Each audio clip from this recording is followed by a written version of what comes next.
Bismillahirrahmanirrahim. Assalamualaikum warahmatullahi wabarakatuh. Rabbi shrahli sadri wa yassirli amri wahlul 'uqdatam min lisani yafqahu qawli. Sahabat Bang Dil yang dirahmati oleh Allah Subhanahu wa taala. Semoga kita diberi kesehatan selalu, kekuatan sehingga kita masih sanggup menghadapi bulan suci Ramadan ini sampai di akhir penghujung Ramadan. Amin amin ya rabbal alamin. Hari ini Bang Dil ingin menceritakan lagi sebuah kisah ember bocor dan tadarus Al-Quran tanpa mengerti maknanya. Maksud dari judul di atas adalah pengertian dari arti tadarus Al-Quran tanpa mengerti maknanya. Maka diibaratkan seperti ember bocor. Berikut cerita. Kisah ini seputar tadarus Al-Quran Ramadan yang hanya mengejar khatam tanpa mengerti maknanya dan merenungi kandungan seolah tak berguna. Kita sering melihat di masjid setelah tarawih tadarus Al-Quran, membaca begitu cepat, begitu tidak mengerti maknanya, begitu tidak lafaz hurufnya, begitu tajwidnya berantakan. Maka hiduplah seorang anak yang namanya Ziyad. Ziyad adalah seorang anak kecil yang suka ikut kakeknya kemanapun pergi. Lalu ketika di bulan Ramadan, tak ketinggalan ia habiskan waktu untuk tadarus Al-Quran bersama kakeknya di masjid.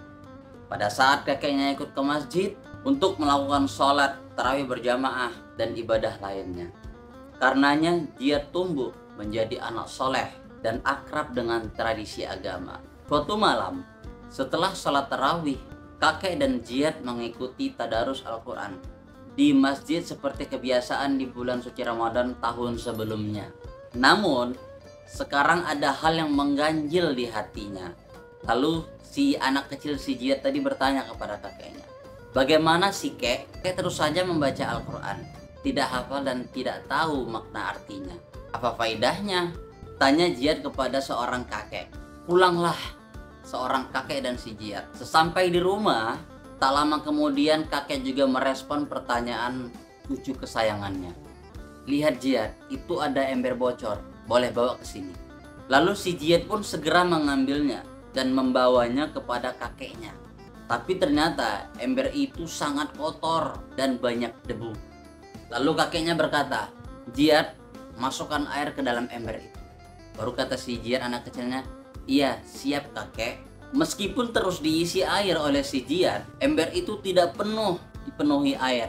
Setiap Ziyad mengisinya, air pun segera keluar melalui lubang bocor yang di bawahnya. Anehnya, sudah tahu embernya bocor, sang kakek masih saja meminta Ziyad untuk mengisi dengan air secara terus-menerus dan berulang-ulang. Namun, tetap saja ember tidak terisi dengan air, seolah-olah sia-sia usaha yang dilakukannya. Di titik itulah kakek mulai menasehati si Ziyad. "Lihatlah Ziyad, lihat bagian dalam ember ini," tutur kakek itu secara perlahan pelan-pelan. Si Ziyad pun menurutinya dan melihat bagian dalam ember. Ia lihat sudah bersih tanpa debu sama sekali. Awalnya ember tadi itu berdebu, sekarang embernya sudah bersih dalamnya. Kakek pun selanjut menasehatinya, sebagaimana air masuk ke ember dan tidak dapat berhenti di sana, akan tetapi tetap bermanfaat karena dapat membersihkan ember tiap kali air dimasukkan. Nah Ziyad, seperti itulah keutamaan Al-Quran, wahai cucuku yang soleh. Al-Quran membersihkan hati dan menjadikan kita semakin akrab dengan agama Islam, yang merupakan agama paling baik di antara sekian agama samawi. Karenanya, teruslah kamu melanggeng membaca Al-Quran, meskipun kamu tidak hafal dan tidak tahu maknanya, sehingga mendapatkan balasan pahala dari Allah Subhanahu wa Ta'ala. Lantas, dari kisah di atas, ember bocor dan tadarus, kita sering tidak mengetahui makna artinya. Apa yang bisa kita ambil dari kisah cerita di atas? Subhanallah, subhanallah.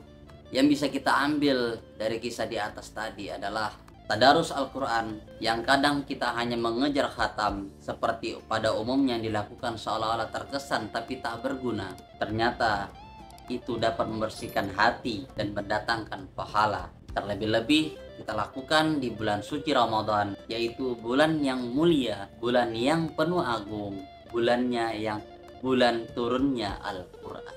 Terima kasih, itu kisah singkat. Semoga bermanfaat untuk kita semua. Jika video ini bermanfaat, mohon di-share ke sahabat-sahabat semuanya. Jazakumullah khair. Syukran. Assalamualaikum warahmatullahi wabarakatuh.